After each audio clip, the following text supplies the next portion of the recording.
Assalamualaikum warahmatullahi wabarakatuh.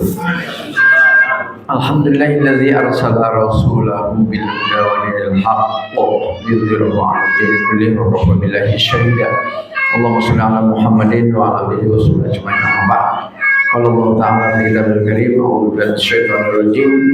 Ya ayyuhalladzina amanu taqullaha haqqa tuqatih wa la tamutunna illa wa antum muslimun.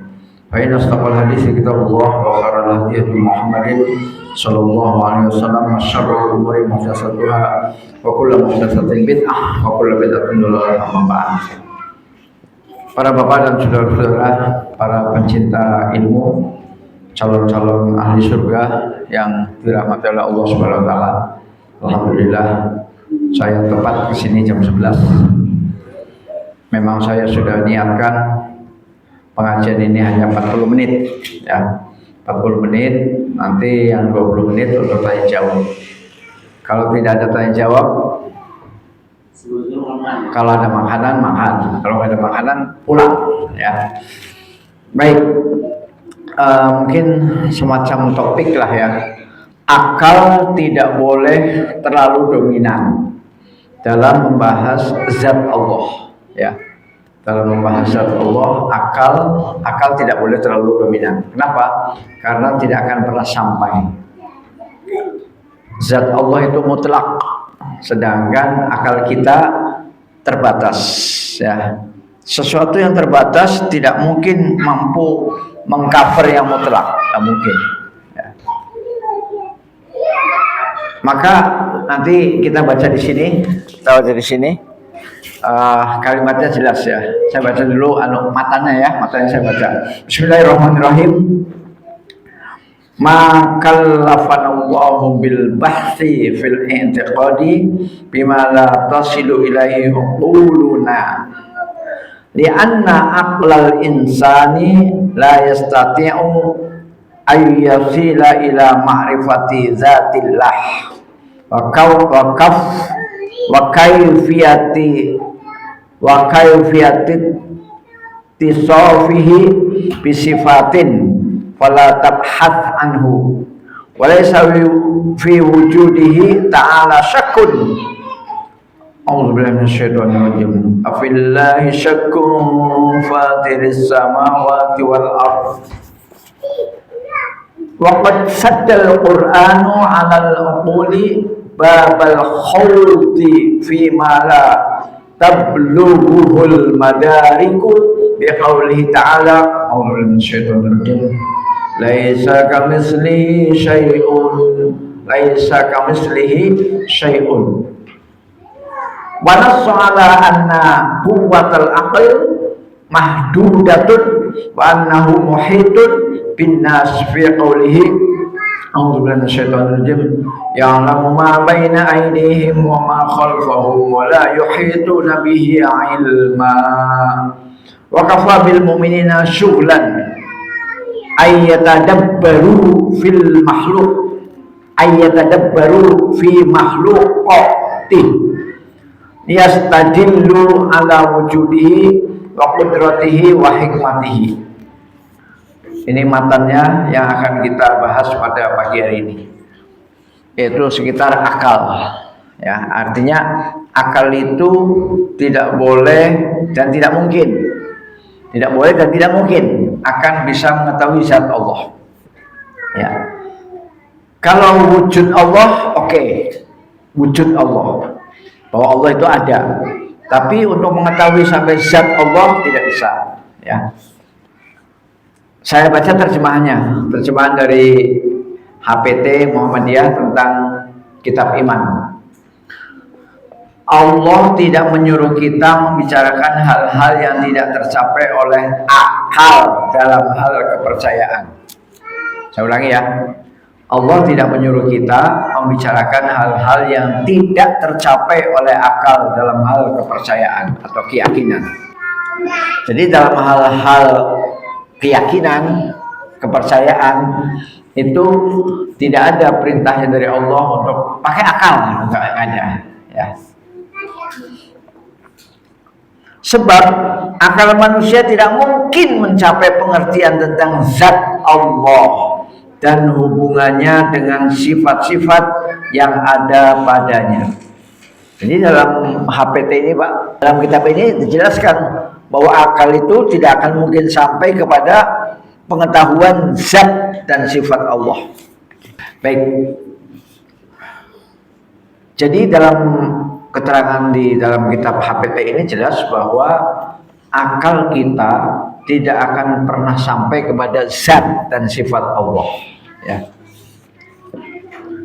Sebab akal manusia tidak mungkin mencapai pengertian tentang zat Allah dan hubungannya dengan sifat-sifat yang ada padanya. Maka janganlah engkau membicarakan hal itu. Janganlah itu berarti larangan kan? Larangan. Janganlah engkau membicarakan tentang hal itu.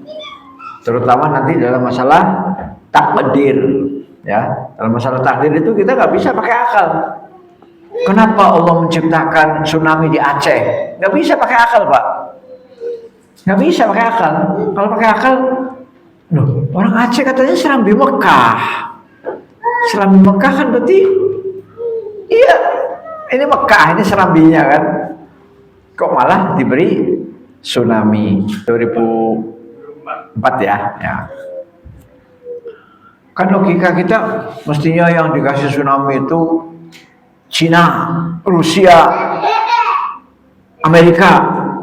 Itu orang-orang yang kapitalis, komunis, yang kafir, musyrik. India. Maunya kita kan begitu, maunya kita. Tapi ternyata tidak. Allah beri gempa di Padang, Allah beri gempa di Sleman, Jogja, Bantul, Jogja. Ya, kemudian beberapa gunung meletus, mulai dari Gunung Merapi sampai gunung yang di Sumatera Utara itu, ya, lama itu meletusnya yang di Sumatera Utara, Sinabung apa itu. Ya, jadi termasuk misalnya ada keluarga kita yang meninggal, ya, tidak bisa kita, ya Allah, kok yang mati anak saya, kok yang mati istri saya, kok yang mati suami saya, kita nggak bisa pakai akal, nggak bisa Pak. Itu sudah kehendak Allah. Allah ingin mengambil titipannya. Semua titipan Allah. Apakah ada di antara kita yang lahir membawa HP? Ada yang lahir membawa HP. Apakah ada di antara kita yang lahir membawa kacamata? Apakah di antara kita yang lahir membawa rumah, motor, Alphard? Apakah yang ada di antara kita lahir sudah membawa istri, suami? Tidak ada. Kita lahir sendiri dan kita akan pulang sendiri.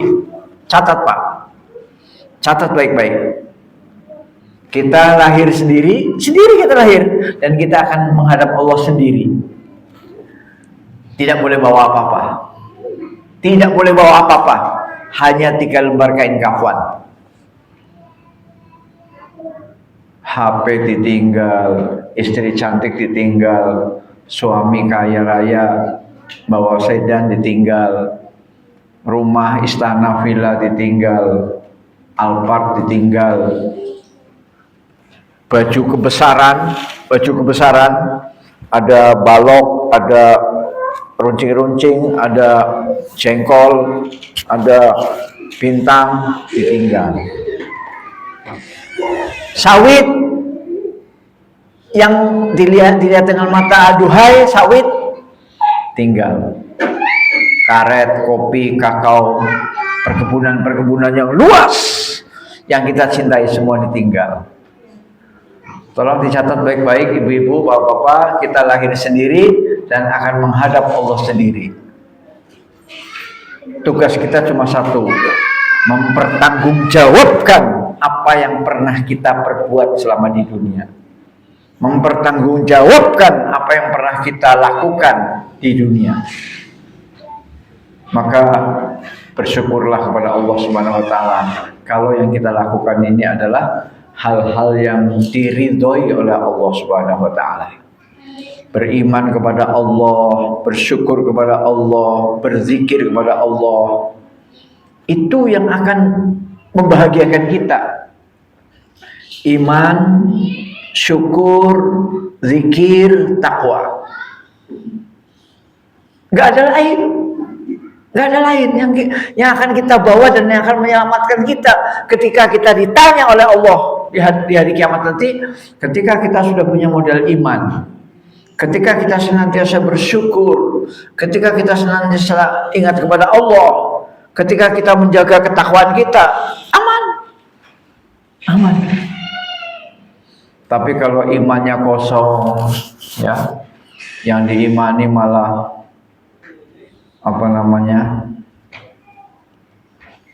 keyakinan-keyakinan di luar Islam, Nyi Roro Kidul, kemudian kalong wewe, kemudian sio ini ya. Yang diimani malah ramalan cuaca, yang diimani malah ucapan para dukun, ya. Ini Pak yang perlu kita sampaikan. Nah, dalam masalah-masalah takdir kita nggak bisa menggunakan akal dan tidak bisa untuk mencerna tentang sifat-sifat Allah, ya. Maka di sini jelas oleh kitab HPT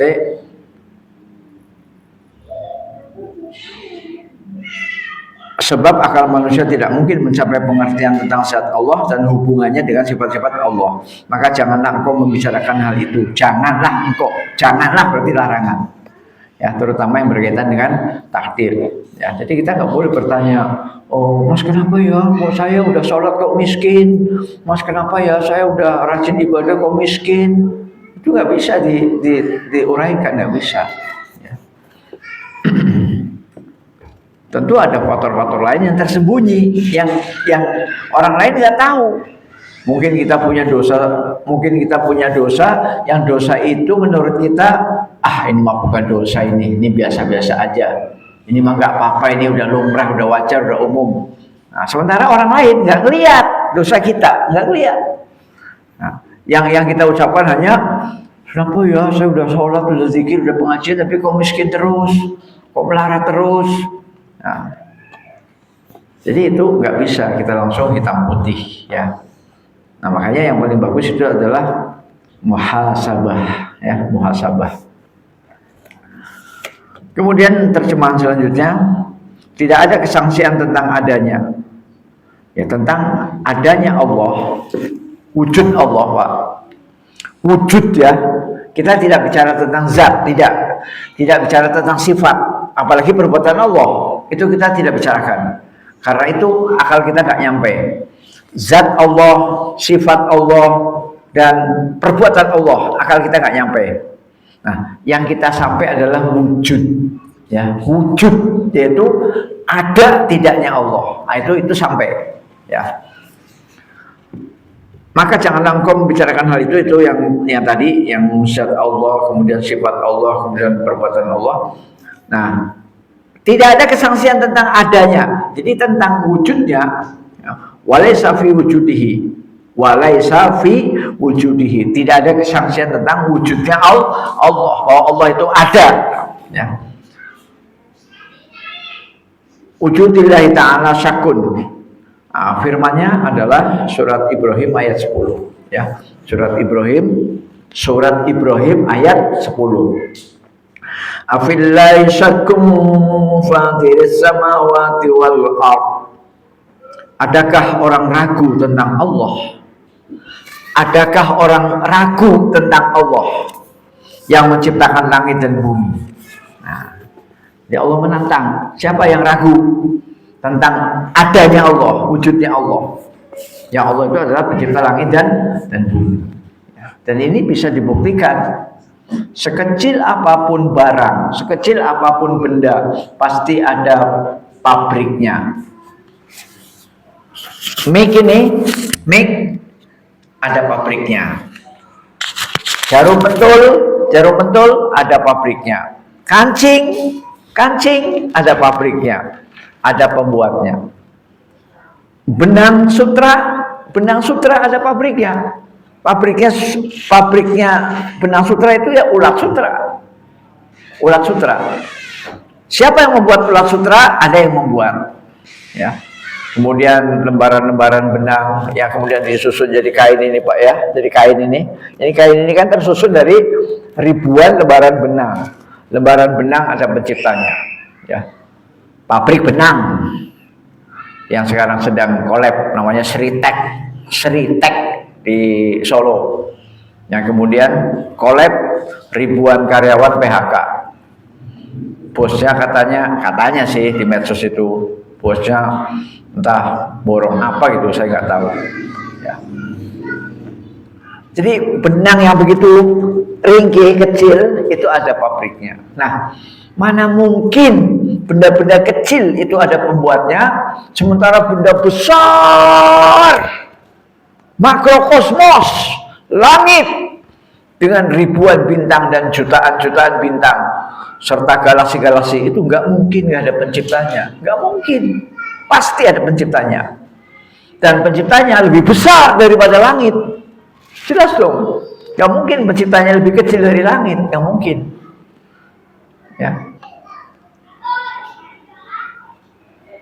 Kalau misalnya manusia, misalnya gini, Pak, siapa yang membuat masjid ini? Manusia dengan masjid ini gede mana? Gede masjid. Ya, ini karena apa? Karena manusia itu tidak mencipta, hanya menyusun. Pasir dengan semen dengan air diaduk, ya, diaduk kan? Kemudian ada bata dipasang-pasang, ya, sehingga jadilah masjid ini. Bukan mencipta. Manusia bukan menciptakan masjid, bukan. Menyusun bata, pasir, semen, air, jadilah ini. Ya, menyusun itu namanya assembling. Ya. Nah, kalau mencipta itu dari tidak ada menjadi ada, itu namanya mencipta. Dulu tidak ada kancing, sekarang ada kancing. Jadi kembali kepada langit dan bumi. Langit dan bumi ada penciptanya, dan penciptanya itu pasti lebih besar daripada langit dan bumi. Tidak mungkin pencipta langit dan bumi itu segede manusia, nggak mungkin. Ya, nggak mungkin pencipta langit dan bumi zatnya itu sebesar manusia, nggak mungkin. Pasti lebih besar dari langit dan bumi. Padahal langit sendiri kita tidak tahu Pak batasnya mana. Nengok ke sana nggak kelihatan batasnya langit, nengok ke sana nggak kelihatan, nengok ke sana kita nggak pernah melihat batasnya langit. Masya Allah, besar sekali langit itu. Nah, Allah sebagai pencipta langit dan bumi pasti lebih besar, ya. Sehingga setiap sholat kita Allahu Akbar, ya. Setiap sholat kan kita Allahu Akbar, Sami'allahu liman hamidah. Yang enggak Allahu Akbar cuma satu kan Pak, yaitu Sami'allahu liman hamidah. Yang lain takbir.